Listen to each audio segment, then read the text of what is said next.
November 4, 1942. Private James Mitchell stood in the smoking ruins of what had been a German defensive position, his rifle hanging loose in his hands, and realized he was crying not from fear, not from relief, but from the sudden, overwhelming understanding that after 2 years of running, 2 years of losing, 2 years of watching friends die while the unbeatable Erwin Rommel pushed them back across 1,000 miles of desert, they had finally won. Behind him, British tanks rolled west in pursuit of a retreating enemy. The Desert Fox, the legend who had never lost in Africa, was running. And 60 miles to the east, in a command tent that smelled of stale tea and cigarette smoke, Field Marshal Bernard Montgomery was writing a single sentence in his private diary: "The cost was higher than I admitted to anyone. But we won." This is not the story of battles you'll find in history books. This is the story of what those 13 days in October and November 1942 actually felt like, not to generals moving pins on maps, but to the men who bled and died and somehow survived when the two greatest military minds of their generation collided in the Egyptian desert. This is the story of how belief defeated fear, how stubbornness overcame genius, how one man's refusal to accept the impossible changed the course of the war. This is El Alamein. And it begins 3 months before the first shot was fired, August 1942, the broken. Sergeant William Cooper of the Royal Engineers had been in the desert so long he'd forgotten what rain felt like. 2 years. 2 years of heat that could kill you in hours without water. 2 years of sand that got into everything: your food, your clothes, your weapons, your lungs. 2 years of watching German tanks appear on the horizon like iron ghosts and knowing, with absolute certainty, that you were about to lose again. He sat outside his tent on the evening of August 11th, cleaning his rifle for the 3rd time that day, not because it was dirty, but because having something to do with your hands helped you not think about tomorrow. Around him, the rest of the 7th Armored Division, the famous Desert Rats, were going through their own evening rituals. Writing letters they weren't sure would be mailed. Playing cards with cigarettes as currency. Sleeping, or trying to. Nobody talked much anymore. There wasn't much to say. They all knew what was coming. Rommel was out there, somewhere in the darkness beyond the British lines, planning his next move. And when Rommel attacked, not if, when, they would fight hard and lose ground and count their dead and retreat east again, just like they'd been doing since 1940. "You hear about the new commander?" Private Danny Shaw asked, settling down next to Cooper with a tin cup of tea that was more dust than liquid. "Another general." Cooper didn't look up from his rifle. "What number are we on now?" 4. 5. "This one's different, they say." "Name's Montgomery. Came in today from London." Cooper snorted. "They're always different. They always have some brilliant plan that's going to finally stop Rommel. Then we fight, Rommel does something clever, and we're running east again while the general explains to Churchill why his brilliant plan didn't work. I heard he's a bastard. Doesn't drink, doesn't smoke, goes to bed at 9:30 like a child. Great. A sober bastard. That'll definitely stop Rommel's tanks." Shaw was quiet for a moment, sipping his tea. "Then, we're going to die out here, aren't we?" Cooper finally looked up. Shaw was 19 years old. He'd lied about his age to enlist, thought war would be an adventure. 2 months in the desert had taught him different. His eyes had that hollow look Cooper had seen in too many young soldiers, the look of someone who'd accepted they weren't going home. "Maybe," Cooper said honestly. Because what was the point of lying? But maybe not. Maybe this Montgomery is different. Maybe the bastard knows something the others didn't. Shaw laughed bitterly. "Yeah. And maybe Rommel will just decide to go home because he's bored." Neither man believed it. How could they? For 2 years, Erwin Rommel had been unstoppable. His Africa Corps moved through the desert like water, flowing around British defenses, appearing where they couldn't be, winning battles they shouldn't win.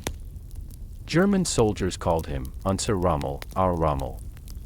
British soldiers called him the Desert Fox and learned to fear the sound of German tank engines in the distance. The legend of Rommel wasn't just German propaganda. It was the lived experience of every British soldier who'd faced him and lost. And you couldn't fight a legend with ordinary tactics. Legends didn't die. They just kept winning until there was nothing left to win. That night, Cooper tried to write to his wife Sarah for the first time in weeks. The paper sat in front of him, blank and accusing. What could he say? That he was fine. That the war was going well. That he'd be home soon, all lies. And Sarah would know they were lies because the newspapers back in England were full of stories about Rommel's victories, about British forces conducting strategic withdrawals, about the situation in North Africa being fluid and challenging. Finally, he wrote, "Dear Sarah, I don't know how to write this letter without lying to you, and I promised on our wedding day I'd never lie to you. We're not winning. We haven't won anything in months. There's a German general named Rommel who seems to beat us every time we fight him. The lads here are tired. More than tired, broken. I've watched men I respected stop believing we can win. But today something interesting happened. A new commander arrived. Montgomery is his name. I haven't met him, obviously. I'm a sergeant and he's a field marshal. But there's something in the air tonight, something different. Maybe it's just hope and we're fools for feeling it. Or maybe something's actually changed. I'll write again soon. Give my love to the children. Tell them their father is still fighting. All my love, William." He sealed the envelope knowing it might be the last letter Sarah ever received from him. That's what you did in the desert. You wrote every letter like it might be your last, because it might be point 3/10 down. Lieutenant Richard Palmer was writing a very different kind of letter, one he'd never send, one that would stay hidden in his footlocker until either the war ended or he died. I'm 23 years old and I command 40 men, and I have no idea what I'm doing. They look at me like I know the answers. They follow my orders because I'm an officer and that's how the army works. But I'm just as scared as they are. More scared, maybe, because I know that my mistakes get them killed.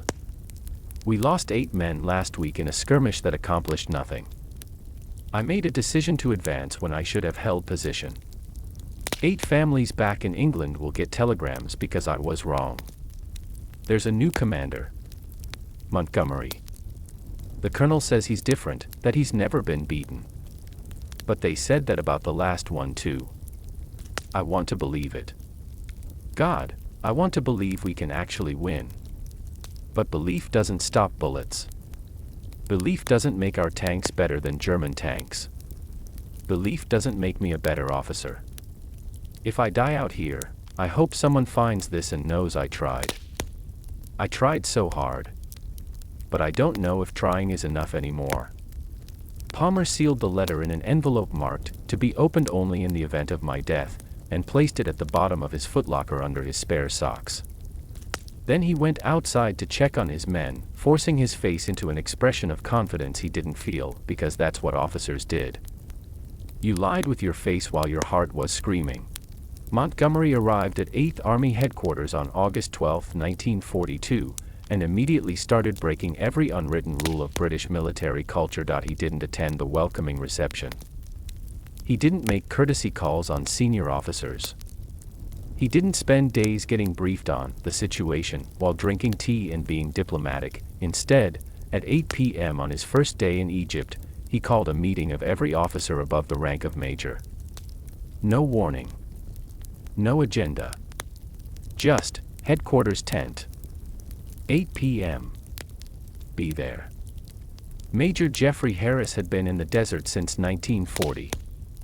He'd served under 4 different commanders. He'd survived Gazala and Tobruk and a dozen smaller battles.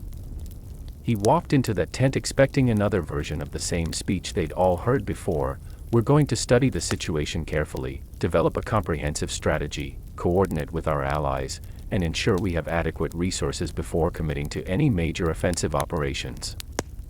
What he got instead was Bernard Montgomery standing at a map table, looking at them all with eyes that seemed to see right through their carefully maintained professional facades. "Gentlemen," Montgomery said, his voice sharp and clear, "I've read the after-action reports from the past 6 months. I've studied the intelligence assessments. And I've reached a conclusion about this army." He paused, looking at each man individually. "You don't believe you can win?" The tent went silent. Officers shifted uncomfortably. Because it was true, and hearing it said out loud was like having a wound exposed. "You've been beaten by Rommel so many times that you've internalized the idea that he's unbeatable. You plan operations based not on what you should do to win, but on how to minimize losses when you inevitably lose. You're an army of survivors, not an army of victors." Montgomery's voice hardened. "That ends tonight. Here's what's going to happen. First, all contingency plans for withdrawal are cancelled. Burned. Destroyed. We're not withdrawing anywhere. If Rommel wants Egypt, he'll have to kill every man in this army to take it." Major Harris wanted to object. Canceling withdrawal plans was military insanity. You always had contingencies. But something in Montgomery's voice made him stay quiet. "Second, we're going to stop trying to be clever. Rommel is better at clever than you are. He's proven that repeatedly. So we're going to use our advantages. We have more men, more tanks, more supplies. And we're going to use them in the simplest, most brutal way possible. We're going to hit him hard, over and over, until he breaks. Third, and this is most important, you're going to start believing that you can win. Not hope. Not wish. Believe. Because I believe it. And if you can't believe it yourself, you can believe in me." Colonel James Crawford, who'd been at Tobruk when it fell, spoke up, "Sir, with respect, every commander before you has been confident. Rommel has beaten all of them." Montgomery smiled, and it wasn't a warm smile. "Every commander before me tried to outthink Rommel. I'm not going to outthink him. I'm going to outlast him. Genius is interesting, gentlemen. But logistical superiority wins wars. And we have logistical superiority." The meeting lasted 2 hours. Montgomery laid out principles, not detailed plans. He wanted aggressive leadership. He wanted officers who would attack instead of defending. He wanted an army that believed in victory instead of accepting defeat. When the officers filed out of the tent, Major Harris turned to Colonel Crawford. "What do you think?" Crawford was quiet for a long moment. "I think he's either going to save this army or destroy it completely. There's no middle ground with a man like that. Which do you think it'll be? Ask me in 3 months. If we're still alive." What happened over the next 6 weeks was unprecedented in British military history. Montgomery walked through the camps. Not official inspections where units prepared for weeks and everything was spotless and rehearsed. Just walked. Alone or with a single aide. Approaching random soldiers, Private Danny Shaw was checking his tank's treads when a thin man in an Australian bush hat appeared next to him. "What's your name, soldier?" Shaw looked up, realized he was talking to the army commander, and nearly dropped his wrench. "S. Shaw, sir. Private Danny Shaw." "Where are you from, Shaw?" "Liverpool, sir." Montgomery nodded as if Liverpool was the most important place in the world. "Tell me, Shaw, do you think we can beat Rommel?" Shaw froze. How did you answer that question honestly without sounding like a coward or a liar? I don't know, sir." "Fair answer. Honest. I appreciate honesty. Here's what I know, Shaw. Rommel is a brilliant tactical commander. Probably better at tactics than I am. But tactics don't win wars. Logistics win wars. And we have better logistics. We have more tanks arriving every week. More supplies. More ammunition. more everything. Rommel is fighting with what he has, and he can't replace what he loses. Montgomery looked Shaw directly in the eye.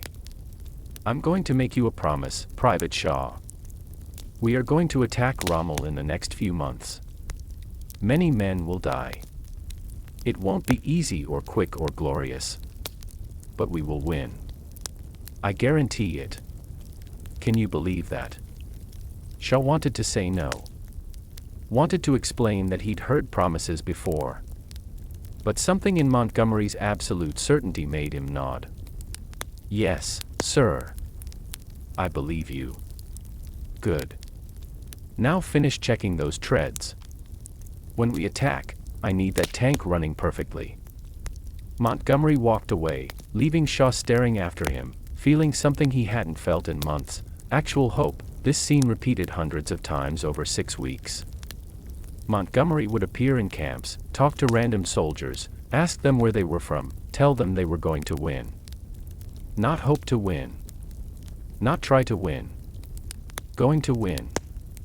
Guaranteed. Word spread through the army like wildfire.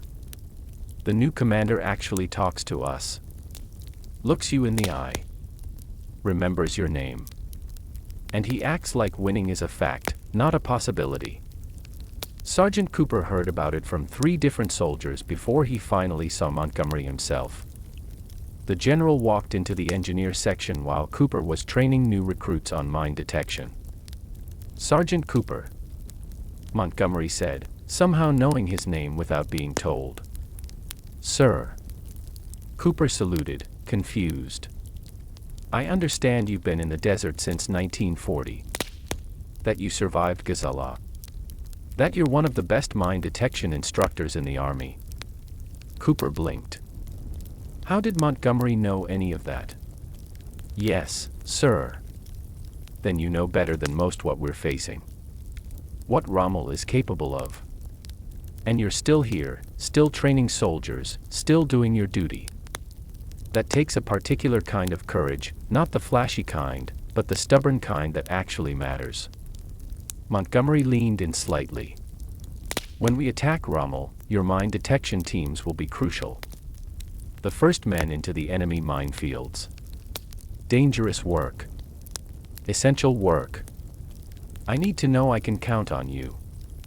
Cooper thought about Shaw and Palmer and all the young soldiers who looked to him for guidance. Thought about Sarah and his children back in England. Thought about 2 years of losing. You can count on me, sir. We'll clear the path. I know you will, Sergeant. Because if you couldn't do it, you wouldn't still be here. After Montgomery left, one of Cooper's young recruits asked, is he always like that? Cooper realized he was standing straighter, shoulders back, feeling something like pride for the first time in months. I don't know. But I think maybe we've finally got someone who actually knows what he's doing. 60 miles west, in the German and Italian positions around El Alamein, Erwin Rommel was dying by inches, not from any wound. The desert itself was killing him. Oberst Heinrich Müller, Rommel's operations officer, watched his commander with growing concern through August and September. The desert fox who'd been unstoppable for 2 years was visibly deteriorating. His face was gaunt, skin drawn tight over bones. He moved carefully, like every step hurt. His famous energy was gone, replaced by exhaustion that no amount of rest could cure. How is he? Müller asked the doctor after another examination. Doctor. Schmidt shook his head. Liver problems, stomach inflammation, low blood pressure, chronic pain. The heat is literally killing him. He needs to return to Germany for treatment or he'll die out here. Does he know? I've told him. He refuses to leave. Says he can't abandon his men. Müller understood. Rommel's relationship with the Afrika Korps was unlike anything he'd seen in 20 years of military service. The men would follow Rommel into hell itself because they believed he could lead them back out. Without him, what were they? Just another German army unit, fighting a war they were increasingly certain they couldn't win, but Rommel's genius was becoming irrelevant. British reinforcements were pouring into Egypt, new American Sherman tanks, new artillery, new everything. Meanwhile, the Afrika Korps was running on fumes. Fuel supplies were critical. Ammunition rationed. Every tank lost couldn't be replaced. Every battle, even victories, brought them closer to having nothing left to fight with. Lieutenant Hans Weber commanded a Panzer IV tank crew, veterans of the entire North African campaign. On September 15th, his crew was told their fuel ration was being cut by 40%. How are we supposed to fight with no fuel? His driver, Karl, asked bitterly. Carefully, Weber replied. Very, very carefully. They all knew what it meant. The British could move freely, maneuver, attack and retreat and attack again. The Germans had to sit in defensive positions, conserving fuel, hoping the enemy came to them. It turned Rommel's greatest advantage, mobility, into nothing. Do you think we can win? Karl asked quietly. Weber thought about lying. Officers were supposed to maintain morale. But these were his men, his friends. They'd been through 2 years of war together. They deserved honesty. I don't know anymore. Rommel can still outthink the British. But thinking doesn't create fuel or ammunition. And they have both in abundance. That night, Weber wrote in his personal journal, "We came to Africa as conquerors. Now we sit in trenches waiting for an enemy that outnumbers us 3-1, with fuel for maybe one more battle, and we pretend not to notice that our commanders are scared." Rommel is still Rommel, still brilliant, still brave. But brilliance can't defeat arithmetic. The British have more of everything. Eventually, more wins. I wonder if we'll see Germany again. I wonder if it matters. 50 miles to the east, Montgomery was looking at the same tactical situation from the opposite perspective. More men. More tanks. More supplies arriving every day. And an enemy that couldn't replace losses. It's just arithmetic now, he told his chief of staff, Francis de Guingand. Rommel knows he's beaten. He just doesn't know how to lose gracefully. Sir, he's still the most dangerous enemy commander we've faced. Dangerous, yes. But trapped. He has 3 choices: attack now with inadequate supplies and lose, defend until his army collapses from attrition and lose, or withdraw against Hitler's orders and lose his career. We've already won. The question is how many men die before Rommel accepts it. De Guingand hesitated. The men are starting to believe in you, sir. They think you're going to lead them to victory. Good. Because I am.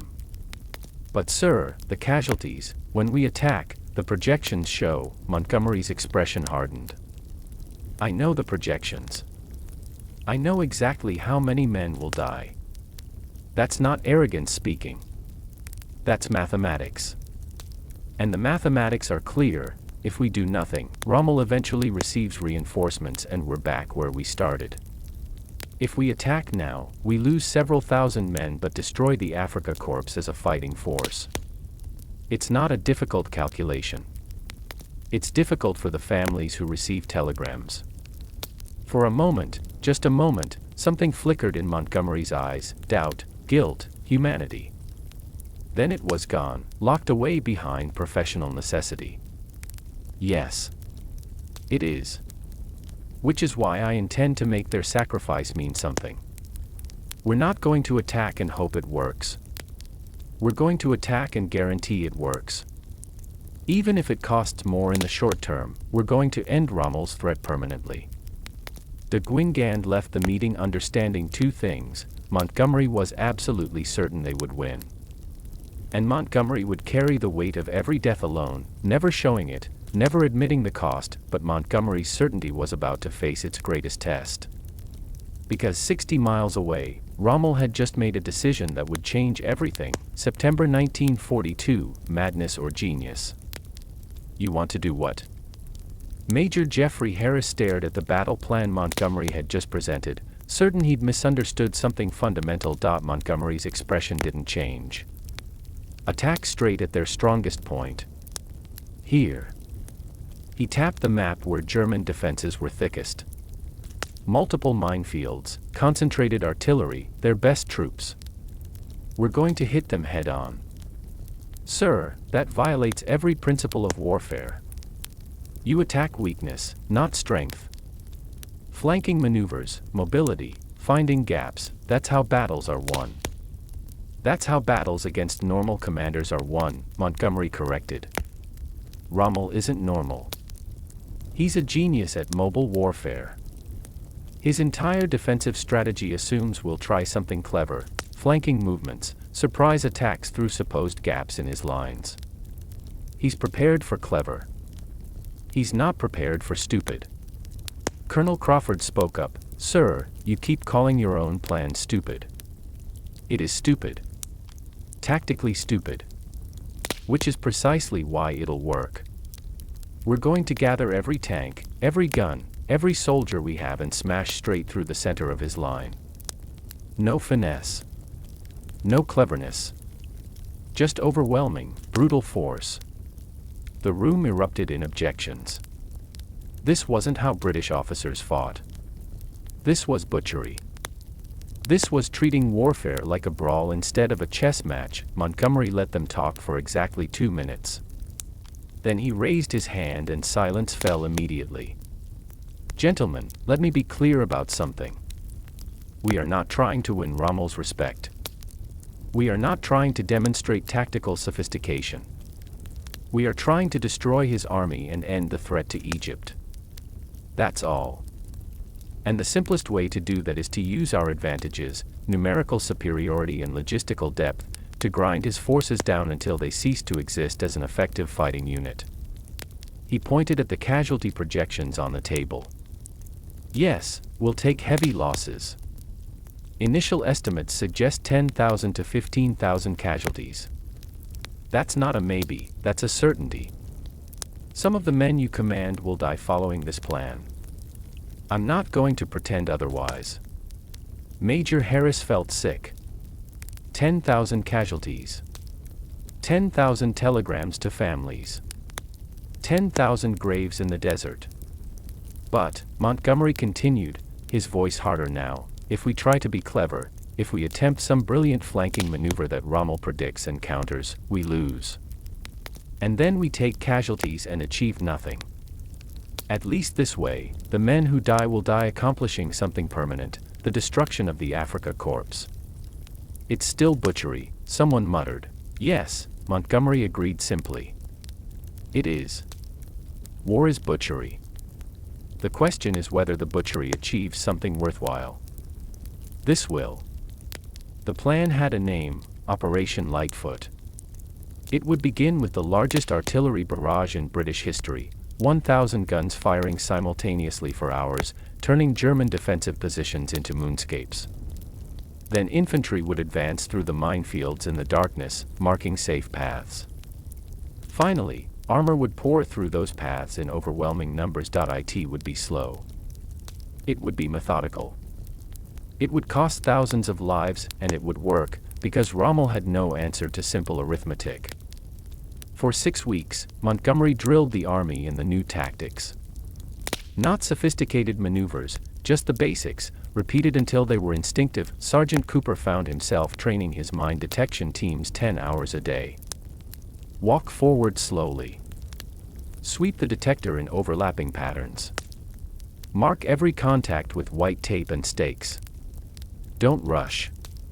Don't skip sections. One mistake kills you and everyone behind you. Private Shaw practiced gunnery in his tank until he could hit targets in near darkness. Lieutenant Palmer rehearsed communications procedures until his men could coordinate under artillery fire.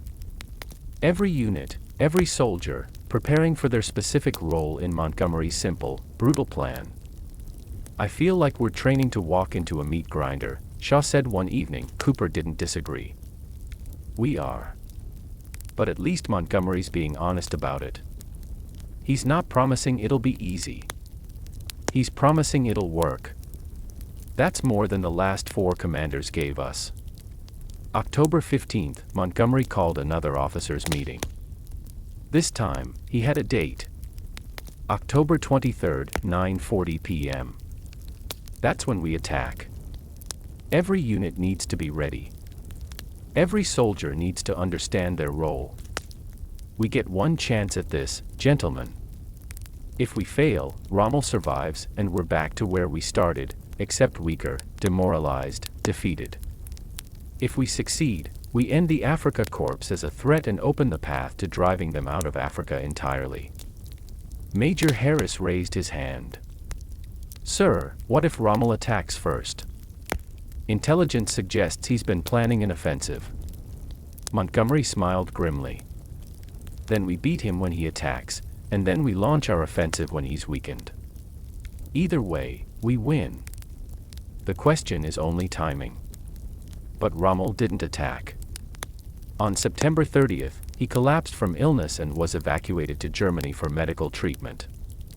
Command passed to General Stumm, a competent officer but no Rommel. When Montgomery heard the news, his response was immediate. Good. We attack as planned. Stumm is predictable. Rommel is not. Better we face the competent general than the genius. October 22, 1942.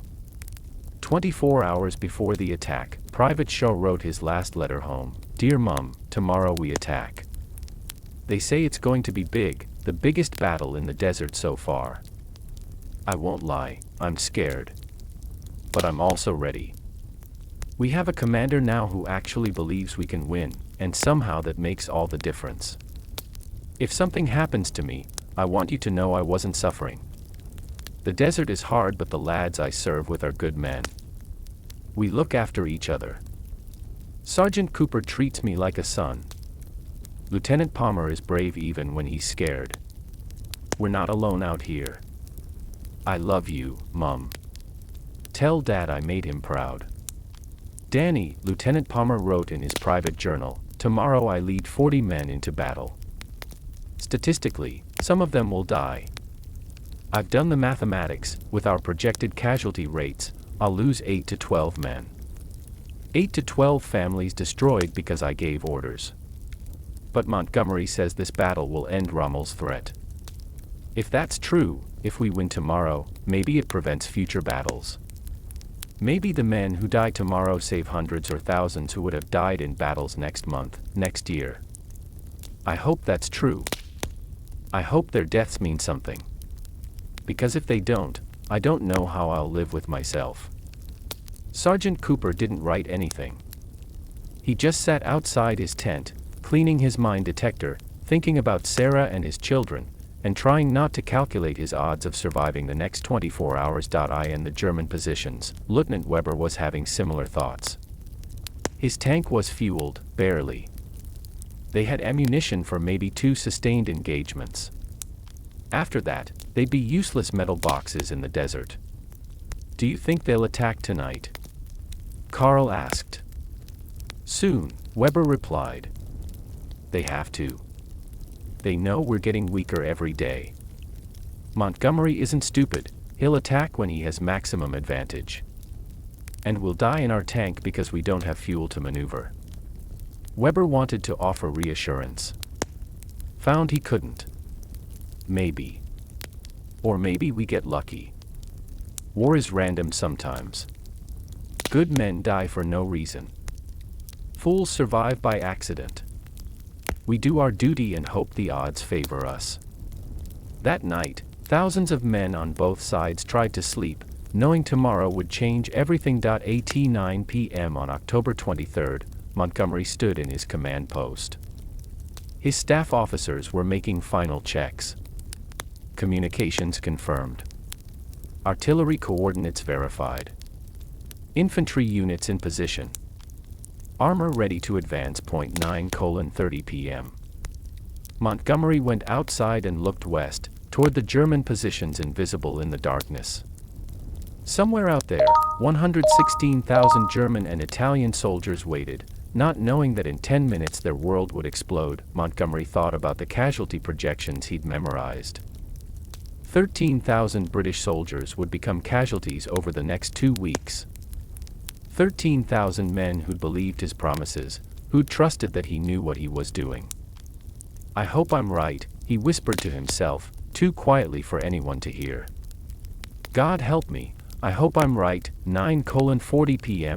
He nodded to his artillery commander, and the desert erupted in fire. What happened in the next 60 seconds would be described by survivors as the gates of hell opening. And for 13 days, hell would burn in the Egyptian desert. The sound of 1,000 guns firing simultaneously isn't something human ears are designed to process. Private Danny Shaw, sitting in his tank 800 yards behind the starting line, felt the concussion wave hit him like a physical punch. The flash from the muzzle blasts turned night into day for a split second, then plunged everything back into darkness as his eyes struggled to adjust. Then the shells started landing on German positions. Jesus Christ, Carl, Shaw's loader, breathed. Look at it. The horizon was a continuous line of explosions, flash after flash after flash, the individual impacts blending into one sustained apocalypse. The ground shook. The air smelled of burned propellant and superheated sand. Shaw had been in battles before. He'd been shelled. He'd been bombed from the air. Nothing compared to this. This wasn't a battle. This was industrial warfare, the British Empire taking its vast industrial capacity and using it to erase German defensive positions from existence. "Poor bastards," Shaw heard himself say, thinking about the German soldiers on the receiving end of that hell. "They'd do the same to us if they could," Carl replied, "True. But it didn't make watching it any easier." 600 yards ahead, Sergeant Cooper and his mine detection team were already moving forward. The artillery was still firing, but the pattern had shifted. Shells were landing deeper in German territory now, hitting rear positions and supply lines. Cooper's job: walk through the minefields marking safe paths while shells screamed overhead and German positions exploded around him. He'd done dangerous things in 2 years of war. This was the first time he'd done something he was absolutely certain would kill him. "Stay close," he shouted to his team. 5-yard spacing. "If I step on a mine, at least the rest of you survive." 20-year-old Private Jenkins was directly behind him. "Sarge, how do you stay so calm?"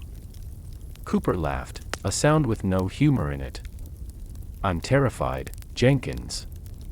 But being terrified and doing your job aren't mutually exclusive. Now shut up and watch your detector." They advanced into the smoke and dust, each step a small act of faith that this particular square of sand didn't contain a mine.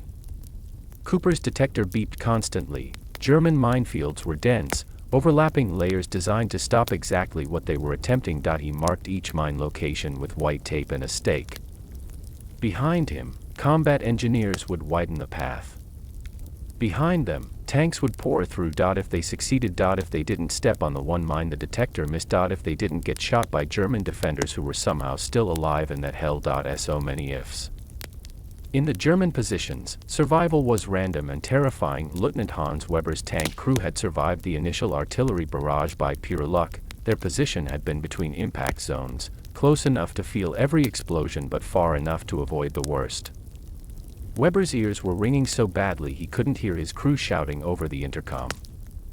He communicated by hand signals: enemy infantry advancing. Prepare to fire, but firing meant revealing their position. And revealing position meant death, because the British had so much artillery they could flatten anything they identified. Weber made the decision every tank commander feared: hold fire. Let the infantry get closer. Make every shot count because they had so little ammunition. Through the periscope, he watched British mine detection teams emerging from the smoke. Methodical. Professional. Marking paths through minefields. "Do we fire?" Carl asked through the intercom, his voice distorted by static and ringing ears. "Not yet. Let them commit. Let them get deep into the field. Then we fire and withdraw before their artillery finds us." It was the right tactical decision. It was also cowardly, letting enemy soldiers walk into the minefields unhindered. But Weber's job wasn't to be brave. His job was to survive long enough to kill as many British tanks as possible when they finally came through. The waiting was the hardest part. watching men advance slowly through minefields, knowing you could kill them but holding fire. Waiting. Then one of the British soldiers stepped on a mine. The explosion was small compared to the artillery shells still impacting in the distance. But Weber saw the men simply disappear from the knees down, saw two other soldiers grab him and drag him back while the rest kept advancing. "They're not stopping," Carl said with something like admiration in his voice. "They're just keeping going." Weber understood with sudden, terrible clarity, this wasn't a normal British attack. This wasn't clever tactics or flanking maneuvers. This was industrial warfare, the British accepting casualties as the cost of doing business, grinding forward because they could replace losses and the Germans couldn't. "We can't win this," Weber heard himself say.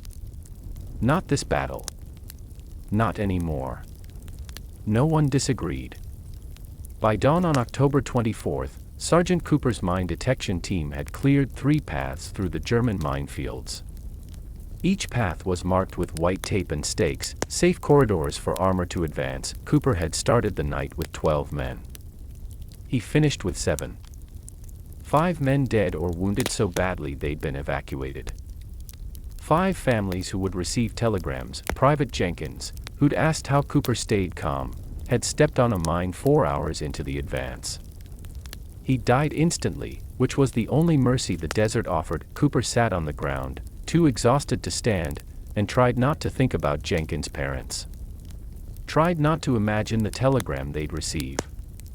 "The War Department regrets to inform you," Lieutenant Palmer appeared out of the smoke, looking as exhausted as Cooper felt. "Sergeant. Command wants 3 more paths cleared by noon. Can your men do it?" Cooper looked at his 5 remaining soldiers. Exhausted. Traumatized. Scared. "Can we?" "Yes, sir." "Should we?" "I don't know. We've already done one impossible thing tonight. You're asking for 3 more." "I know what I'm asking. The tanks need those paths or the whole attack stalls." Cooper wanted to refuse. Wanted to tell Palmer to find some other poor bastards to walk through minefields. But he knew Palmer was right. If they didn't clear the paths, men died for nothing. Jenkins died for nothing.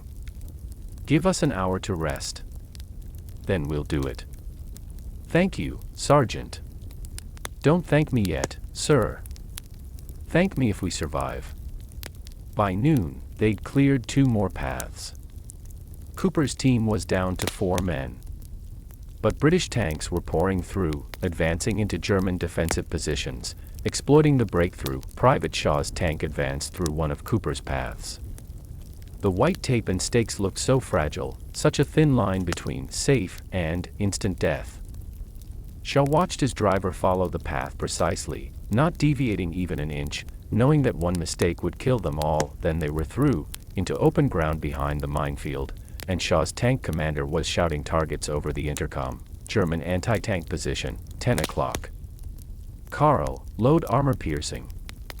The battle turned from engineering to violence, and Shaw found himself firing his gun again and again, not thinking, just reacting, following training, trying to survive the next minute and then the next. In his headquarters, Montgomery studied casualty reports with an expression that showed nothing. 2,000 British casualties in the first 12 hours. 2,000 men killed, wounded, or missing. The number was in the middle of his projections, not better than expected, not worse, but 2,000 wasn't a number. It was Jenkins, dying instantly on a mine. It was a tank crew Shaw had known, killed by German anti-tank fire. It was a Lieutenant Palmer had gone through training with, shot by a German sniper. 2,000 individual tragedies reduced to a line item in a report. "Continue the attack," Montgomery ordered. No pause. No hesitation. "Keep the pressure constant." "Sir, the men are exhausted," his chief of staff said carefully. "So are the Germans. But they can't replace their losses. We can. That's the whole point of this operation, to make attrition favor us instead of them." It was brutal arithmetic. It was also correct. And Montgomery wouldn't let himself flinch from the implications of his own strategy. Outside, the battleground on but 50 miles away, a phone call was being made that would change everything.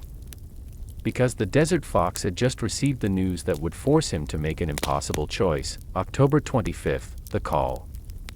Erwin Rommel was in a hospital in Bavaria when the phone rang at 6:00 a.m. He'd been asleep, real sleep, for the first time in weeks, his body finally getting rest it desperately needed. The medications were helping. His liver inflammation was responding to treatment. The German doctors were cautiously optimistic that with several more weeks of care, he might be healthy enough to return to limited duty. Then the phone rang. The nurse who answered turned pale. She held out the receiver with a trembling hand. "Field Marshal, it's Berlin. They say it's urgent." Rommel took the phone, already knowing this wouldn't be good news. Rommel. The voice on the other end was General Alfred Jodl, Chief of Operations. "Field Marshal, I'm calling with emergency orders. General Stumm is dead, heart attack in the opening hours of a massive British offensive. The situation at El Alamein is critical. The British have broken through our northern defenses. Italian units are collapsing. The Führer requests your immediate return." Not orders. A request. Even Hitler knew you couldn't order a man as sick as Rommel to return to a desert that was actively killing him, but the request might as well have been a command. Because Rommel couldn't abandon his men. Not the Afrika Korps that he'd built from almost nothing, that had followed him for 2 years, that trusted him absolutely. "I'll leave immediately," Rommel said. "Field Marshal, the doctors say, I know what the doctors say. Prepare transport. I'll be in Africa within 24 hours. After he hung up, the head physician entered the room, having heard the conversation from the hallway. "You'll die if you go back. Your body can't handle the stress." Rommel was already getting out of bed, ignoring the pain. "Then I'll die in Africa with my men. Better that than dying safely in a hospital while they fight alone." "That's madness, that's duty," Rommel snapped. "You wouldn't understand. You've never commanded men who'd follow you into hell itself. I can't abandon them. I won't." Within hours, he was on a plane heading south. Within 24 hours, he'd be back in the desert, back in command, back in a battle he had almost no chance of winning. October 26th, Rommel arrived at Afrika Korps headquarters exhausted, sick, but present. The effect on German morale was immediate and electric. The Desert Fox was back. The men who'd never lost in Africa was back. Somehow, everything would be okay now, except Rommel could see immediately that nothing would be okay. He studied the tactical maps with Oberst Müller, and each map told the same story: catastrophe. British forces had punched deep into the northern defenses. The minefields, supposedly impenetrable, had been breached in multiple places. British tanks were pouring through gaps faster than German reserves could seal them. Italian units were surrendering in large numbers, whole battalions giving up rather than continuing to fight. "Fuel status?" Rommel asked quietly. "Critical. We have enough for maybe 3 days of intensive operations. After that." Müller shrugged helplessly. "Ammunition. Adequate for now.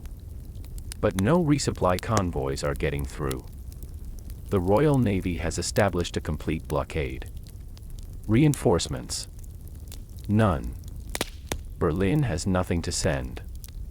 Everything is committed to Stalingrad." Rommel sat down heavily, the weight of the situation pressing on him like a physical force.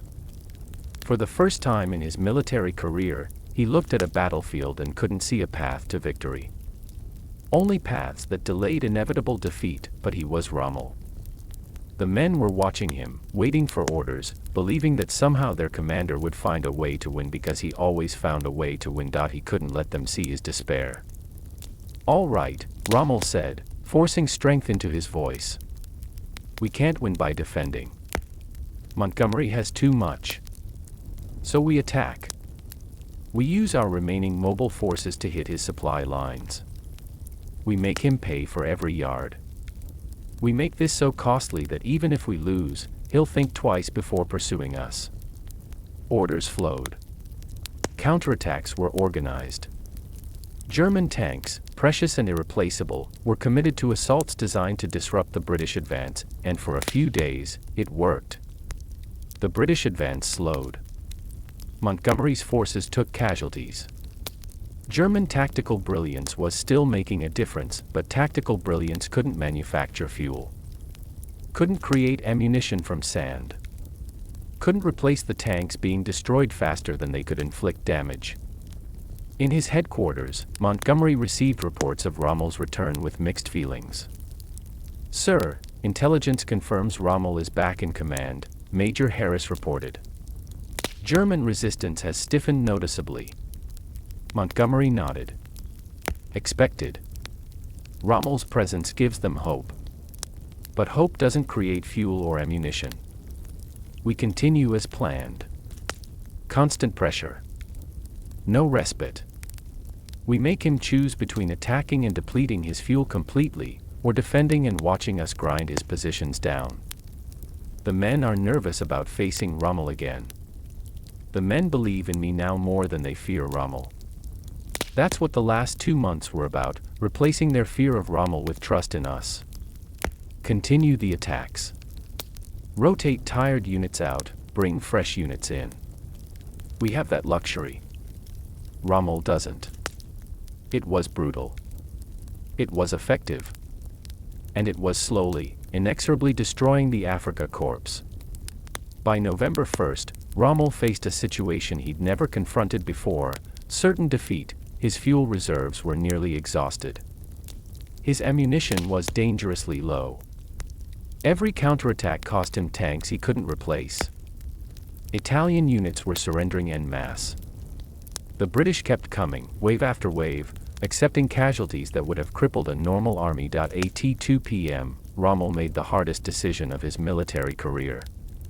He drafted a message to Hitler: "The army's strength is exhausted after 10 days of battle. Despite fierce resistance, the enemy's superiority in men and material is overwhelming. Our losses severe. Supply situation critical due to fuel shortage. We face complete annihilation if we remain in current positions. Request permission to conduct strategic withdrawal to preserve remaining forces." It was the military equivalent of admitting defeat. Rommel, who'd never retreated, never given ground voluntarily in Africa, was asking permission to run away. The reply came within 3 hours: "To Field Marshal Rommel, in the situation in which you find yourself, there can be no other thought but to stand fast and throw every gun and every man into the battle. Considerable Air Force reinforcements are being sent to your support. The enemy, despite his superiority, must also be at the end of his strength. It would not be the first time in history that a strong will has triumphed over bigger battalions. You can show your troops northwest other road than that to victory or death. Adolf Hitler." Rommel read the message 3 times, feeling cold fury building in his chest: victory or death. Fight to the last man. Beautiful words from a dictator who'd never spent a day in the North African desert, who didn't understand that fuel couldn't be conjured from thin air, that tanks couldn't shoot with empty ammunition racks. Hitler was sacrificing the Afrika Corps for propaganda value. For the symbolism of not retreating. Not for any actual military purpose. Rommel called his senior officers to his command vehicle. They filed in, exhausted and frightened, looking to their commander for salvation. "Gentlemen," Rommel said quietly, "we've received orders from the Führer. We're to fight to the last man. No withdrawal permitted under any circumstances. Victory or death." The tent was silent. However, Rommel continued, his voice hardening, "I will not waste your lives on a meaningless last stand. When the time comes, and it will come very soon, we will withdraw. We'll conduct fighting retreats. We'll make the British pay for every kilometer. But we are not staying here to be destroyed for Hitler's ego." Oberst Müller spoke carefully. "Field Marshal, that's disobeying a direct order from the Führer. That's treason. Yes. It is. If any of you wish to report me, I'll understand. If any of you wish to stay here and follow Hitler's orders to fight to the death, that's your choice and I'll respect it. But I won't force any man to die for symbolism when his life could be used for something more meaningful elsewhere. Not one officer moved to report him. Not one chose to stay, because in that moment, they trusted Rommel more than they feared Hitler. On November 2nd, the 13th day of battle, everything. November 2nd, the final push. Sergeant William Cooper had been awake for 36 hours straight. 13 days of battle. 13 days of clearing minefields while shells exploded around him. 13 days of watching young soldiers die because they stepped 1 foot wrong or got unlucky or just existed in the wrong place at the wrong time. His mine detection team had started the battle with 12 men. He had 3 left. Everyone else was dead or wounded so badly they'd been evacuated. Private Jenkins, dead on October 24th. Corporal Andrews, legs blown off by a mine on October 27th. Private Wilson, killed by German artillery on October 29th. The list went on. Every name was a person Cooper had trained, had talked to, had promised Sarah he'd try to keep safe, and now command wanted one more impossible thing. Sergeant Cooper. Lieutenant Palmer looked as exhausted as Cooper felt. There's one more minefield. Last barrier between our armor and open ground behind German lines. If we clear it, we can surround what's left of the Afrika Korps. End the battle completely. Cooper looked at his 3 remaining men. Exhausted. Scared. At the absolute limit of human endurance. Sir, I don't know if we can. We're done. We're just done. Palmer nodded. I know. I'm asking for one more impossible thing. I'm sorry. Cooper thought about Sarah and his children. Thought about going home after the war, if he survived. Thought about Jenkins and Andrews and Wilson and all the others who wouldn't go home. What's the estimated density of the minefield? Very high. Intelligence suggests it's the last major defensive obstacle. They put everything into it. Which meant suicide. Which meant Cooper had maybe a 50-50 chance of clearing it alive. Give us 10 minutes. Then we'll do it. Cooper and his 3 remaining men advanced toward the final German minefield at 11 a.m. on November 2 ND. The German defenders were still fighting, but their fire was sporadic, desperate. Running out of ammunition. Running out of hope. Just trying to slow the inevitable. Cooper's mine detector beeped constantly. The field was dense, carefully laid, designed to stop exactly what they were attempting. Mark the mine. Plant the stake. Move forward. Repeat. Each step was an act of faith that the ground beneath his feet wasn't about to explode. Behind him, Private Murphy, one of his 3 remaining men, was praying quietly. Not organized prayer. Just fragments. Please God, please, just let me see home again, please. Cooper wanted to tell him prayer didn't stop mines. But maybe it helped Murphy keep moving forward, and that was enough. They were 30 yards into the field when Cooper's detector started beeping frantically. Different pattern. Not a teller mine. Something bigger. Everyone stop. Cooper shouted. Back up slowly. He knelt and carefully brushed away sand, exposing what lay beneath. A 500-pound aircraft bomb, buried and rigged as an improvised mine. If a British tank hit this, the explosion would be massive enough to block the entire path, stop the advance, maybe for days. Cooper had 2 choices. Option 1, mark it and withdraw. Wait for specialized bomb disposal teams. Which would take hours. Hours Rommel could use to reorganize, to escape, to survive, to fight another day. Option 2, try to disarm it himself. Right now. With hands that were shaking from exhaustion and fear. If he succeeded, the path opened. British tanks poured through. The battle ended. If he failed, he'd never know because he'd be vaporized instantly. Cooper thought about Jenkins dying on a mine. About Andrews losing his legs. About Wilson killed by artillery. About 13 days of hell that would all mean less if Rommel escaped. He thought about Sarah. About his children. About going home. Then he started disconnecting wires from the triggering mechanism. Murphy watched, white-faced. "Sarge, you don't have to." "Shut up, Murphy. If this goes wrong, you survive to tell Sarah I tried. Now get back and take the others with you." "I'm not leaving you." "That's a direct order, Private. Get back."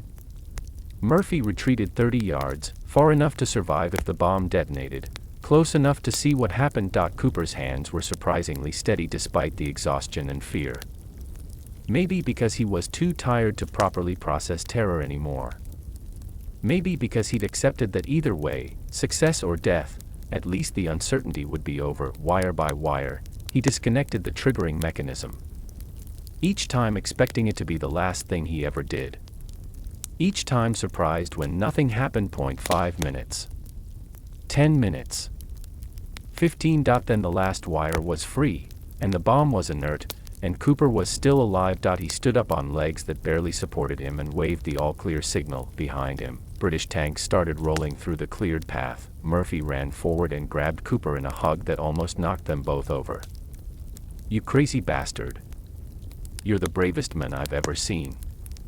Cooper shook his head. "Not brave. Just too tired to be properly scared anymore." But his hands were shaking now, delayed reaction setting in. He just defused a 500-pound bomb with improvised tools and no proper training, and somehow he was still alive to regret it. By noon on November 2nd, British armor had broken through into open ground behind German defensive lines. Private Shaw's tank advanced through Cooper's cleared path and into what military historians would later call the final breakout. German resistance was collapsing. Italian units were surrendering in huge numbers. The Afrika Korps, exhausted, out of fuel, out of ammunition, out of hope, was simply dissolving as an effective fighting force. Shaw's tank commander, Lieutenant Richards, was on the radio coordinating with other tanks in their unit. Shaw could hear the excitement in his voice. For the first time in 2 years, they were winning. Actually winning. Not just conducting a successful withdrawal or achieving tactical objectives. Winning. Target. German tank, 2 o'clock.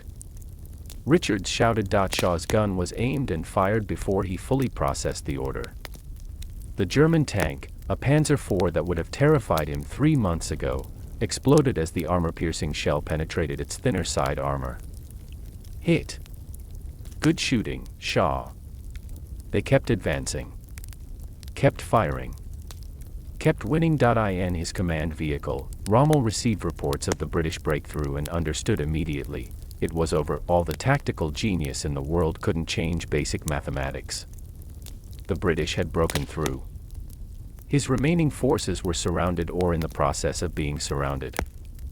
He could order a last stand, watch the Afrika Korps die to the last man, make Hitler happy with a propaganda victory even as it accomplished nothing strategically. Or he could save what remained of his army. Order immediate withdrawal, Rommel told Müller. All units retreat west. Fighting withdrawal. Delaying actions to slow pursuit. But we are not staying to be destroyed. Müller hesitated. The Führer's orders. The Führer is 1,000 miles away playing with toy soldiers on a map. I'm here. These are my men. And I won't let them die for symbolism. Give the order. The withdrawal began immediately. German and Italian units that could move retreated westward. Those without fuel abandoned their vehicles and tried to escape on foot. Thousands were captured by advancing British forces. But thousands more escaped because Rommel had disobeyed Hitler's direct order. November 4th. The Battle of El Alamein was officially over. British forces had won. Completely. Decisively. The unbeatable Desert Fox had been beaten, but there were no celebrations in the British camps. Private Shaw sat on the ground next to his tank, too exhausted to feel triumph. They'd won. they were alive. It should have felt better than this. Lieutenant Palmer was writing letters to the families of the 8 men from his platoon who hadn't survived. Each letter was unique, personal, honest. Each letter would arrive with a telegram that started with, "The War Department regrets, Sergeant Cooper sat alone, thinking about the men who died clearing paths through minefields. Jenkins, Andrews, Wilson." The others whose names he'd written in his notebook so he'd never forget them. They'd won. The cost had been 13,560 British casualties, killed, wounded, or missing. German and Italian casualties were even higher, nearly 30,000 plus hundreds of tanks and vehicles destroyed or captured. The mathematics of victory. You win by being able to lose more than the other side can afford to lose. It works. It's also horrifying. In his command tent, Montgomery studied the final casualty reports. 13,560, each number a person. Each person someone's son, brother, husband, father. He'd known the cost would be high. He'd planned for it. He'd accepted it as necessary. That didn't make seeing the final numbers any easier. He wrote in his private diary, "We won. The Empire is saved. Rommel is retreating." Churchill will call this the turning point of the war, and he'll be right, but I can't stop thinking about the men who believed my promises and didn't live to see them fulfilled. Was I right to spend their lives this way? Would a more clever plan have saved some of them? Or would clever have failed like it always failed before? I'll never know. History will judge me by the victory. Only I will remember what it cost. He never showed anyone that entry. Never admitted the doubt publicly.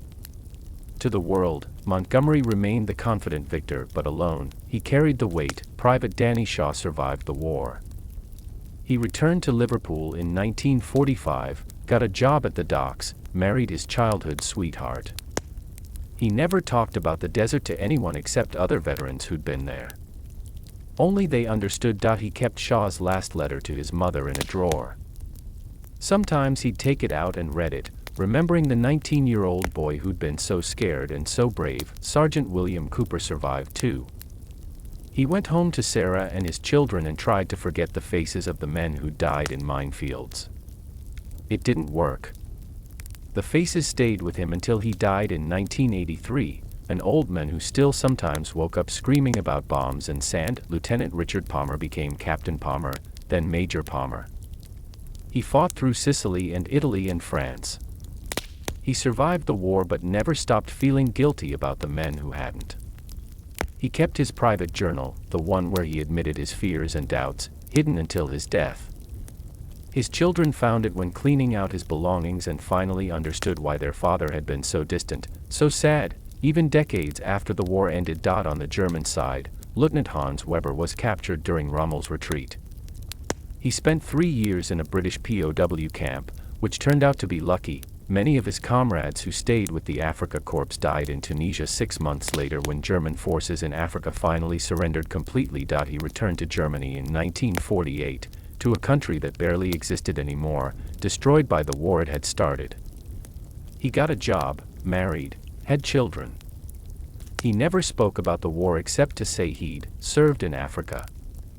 His children didn't learn the details until after his death, when they found his wartime journal. Montgomery went on to command at Normandy. His methodical, cautious approach frustrated more aggressive generals like Patton. But his armies never suffered a major defeat. He ended the war as one of Britain's most celebrated commanders. He lived to 88, always controversial, always certain he'd been right. He never publicly expressed doubt about El Alamein. But those who knew him well said he kept a list of the casualties in his desk, that he'd take it out sometimes and just stare at the numbers. Rommel never returned to Africa.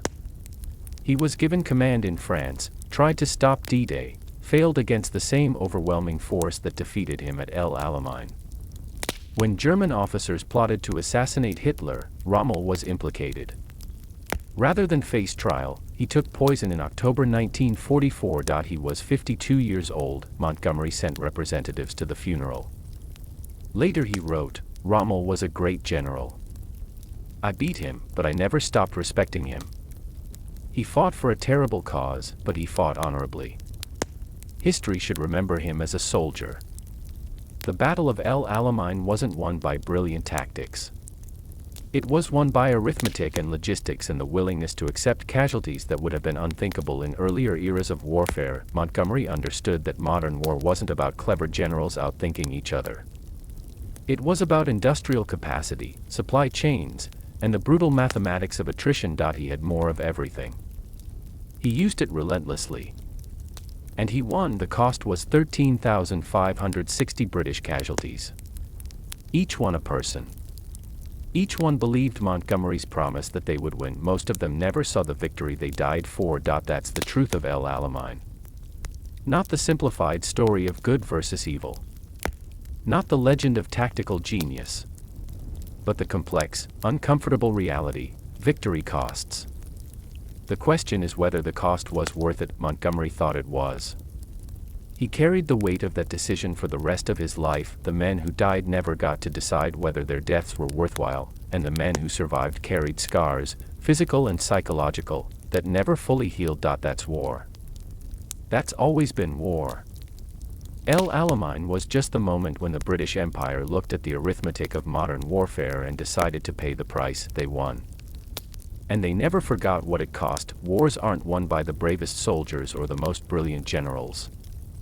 They're won by nations willing to pay prices that would have been unthinkable in earlier ages.